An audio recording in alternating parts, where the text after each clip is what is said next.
Hello, today is December 2nd, 2025. We bring to you both national and international news as it affects Nigeria. Now, let us go to the headlines.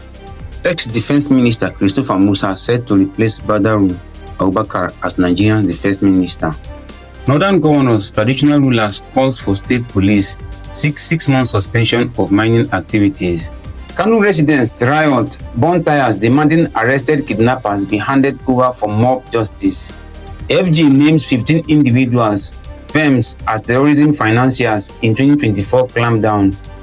The Tinubu government approves protection for Guinea-Bissau presidential candidate at Nigerian embassy, 6 ECOWAS support. Kwara traditional ruler, 6 others escaped from kidnappers den. Now let us go to the details of the news. Ex-Defense Minister Christopher Musa set to replace Badaru Abubakar as Nigerian Defense Minister. Nigeria's Defense Minister Badaru Abubakar has resigned citing health reasons.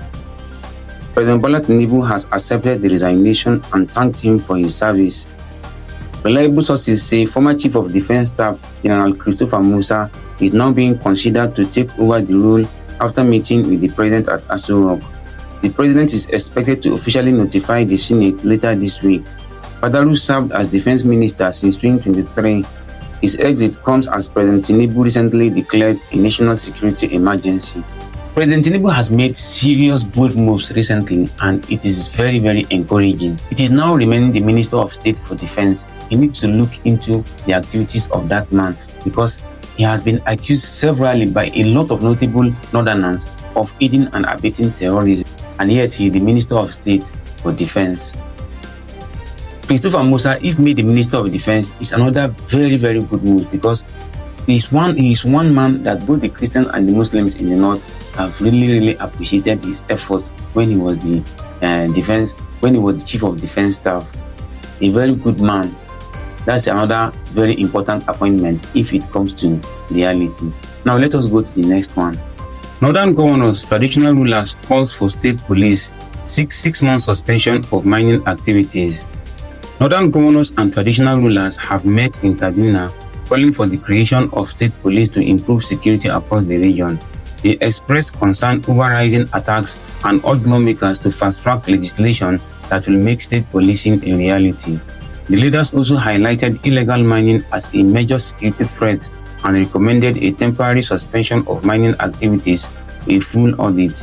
To boost regional coordination, they approved a new Northern Security Trust Fund, with states contributing monthly to support joint security efforts. This resolution is just like a copy from the resolution of the Southern governors. The only difference is about the mining. But I can see that they are not talking about farmers' headers clashes and the Almajiri system, which is a fuel to the terrorists in the north because they find them as easy recruit. These two are most potent problems that we have in the north. But they are the leaders of the north. If they feel that this is not a problem and that illegal mining is the problem, let us watch and see. There are great thinkers among northern leaders, and I hope that one day they will come up with holistic method to resolving this issue once and for all. It is really embarrassing that everybody is now seeing people from the north as security threats to the nation. Anyway, this is their own resolution. It might not tally with the resolution of the federal government. The federal government still holds sway in the whole of these things. I do hope that our leaders will be guided well to bring about the end to these problems once and for all. Kano residents riot, burn tires demanding arrested kidnappers be handed over for mob justice. Tension erupted in Kano's Kwara rural area as residents protested after suspected kidnappers were taken to a local police station. Demonstrators blocked the road with burning tires, prompting a quick police response to restore calm. Authorities have not released details about the suspects. Meanwhile, civil society groups in Kano are urging leaders to depoliticize security and adopt stronger intelligence and technology to address rising kidnapping and banditry across rural communities. The rising cases of mob actions in Nigeria and the yearning for Nigerians to take on mob action is because of their mistrust on the police and the judicial system to mete out proportionate punishment to offenders. But that is not an excuse. There are instances where people are innocent until proven guilty. That is why they say suspected. It nearly happened to me one time. We just had little skirmish when we were young in our area. We had little skirmish with some area boys who maybe, normal now, out of jealousy or animosity that they have been nothing against us. We just had little skirmish. They started calling us Barao. Barao means thief in Hausa language. So they started calling us Barao, Barao. Before you knew it, people started gathering with clubs, machetes, and all that. They wanted to come and mob thieves. Thank God that some of them knew us and they knew the family we came from. They now said, no, these ones are not thieves. That was how we were rescued. So there are a lot of instances like that where people may even just be on the street and say they have lost their manhood for no reason, and before you know it, mob action on the suspect, and then the rest will be history.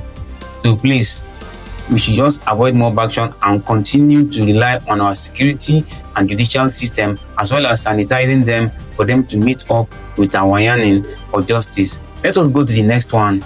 FG names 15 individuals, firms as terrorism financiers in 2024 clampdown. The federal government in 2024 identified 15 individuals and business entities linked to terrorism financing network operating within and outside Nigeria.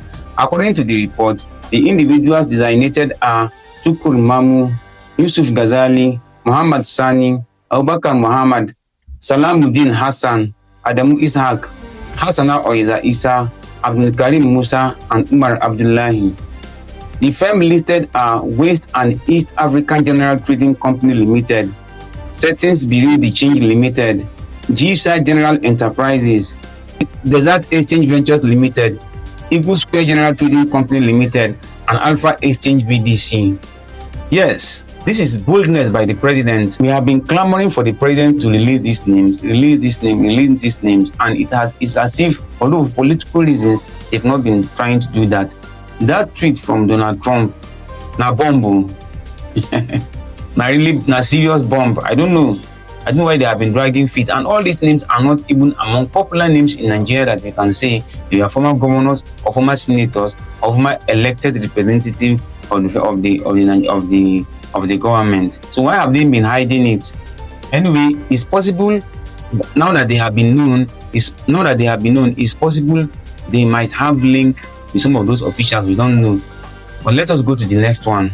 Tinubu government approves protection for Guinea-Bissau presidential candidate at Nigerian embassy, seeks ECOWAS support. Nigeria has asked ECOWAS to provide extra security for Guinea-Bissau presidential candidate Fernando Da Costa after reports of threat to his safety. A letter from Nigeria's Foreign Affairs Ministry confirms President Tinubu approved temporary protection for Da Costa inside the Nigerian embassy in Bissau. Nigeria says the move is a proactive step to support stability as Guinea-Bissau heads into a tense 2025 election period and has urged ECOWAS peacekeepers to extend official protection. This is the big border that we were before we started to cow. We now started to cow. Now, it's a bold step. I don't know what these politicians want to do to African democracy. Allow opposition be. Give them free hand to operate. You're already in power. Use your mandate to campaign for yourself. By the work you do, it will ginger people to vote for you. But you cannot be holding a mandate with state power, yet you cannot use it to better people's life, and you are afraid of an election that opposition is going to oust you. Thank God, I know this conclusion by the president is as a result of the report that was given by President Goodluck Jonathan, a true Democrat of our time. Let us go to the next one. Kwara, traditional ruler, 6 others escaped from kidnappers' den. The kidnapped traditional ruler of Bayagan community, Alhaji Kamilu Salami, has regained his freedom. The monarch and 6 others managed to escape after local vigilantes launched a surprise attack on the abductors deep inside the forest. Community members say the victims have made contact and are on their way home. The ruler was taken on Saturday while on his farm, and the kidnappers had reportedly demanded 150 million naira for them to release this big fish. I hope that this man no use African magic to escape, because this is a big fish that this low life, these people of the underworld will not easily like to let go. But thank God that he is back. Imagine the traditional ruler of an area is being kidnapped. You can see how we have destroyed our traditional institution. These are the people in custody of our culture that are supposed to be protecting us. But yet, the government is no longer listening to them. Even a role, even first class chief, is now under a local government chairman. Can you imagine? How do you undermine such a very serious position? That's why you see that even in Kano now, it's happening. We have two emirs there now because the former governors removed the former emir. This one now, they instated him. And the former emir, the one that the other one put there, he's still there, claiming the seat. You see, all these things wouldn't have been happening if we allow our traditional institutions to uphold their cultural reverence. We'll look for more December 2nd, 2025.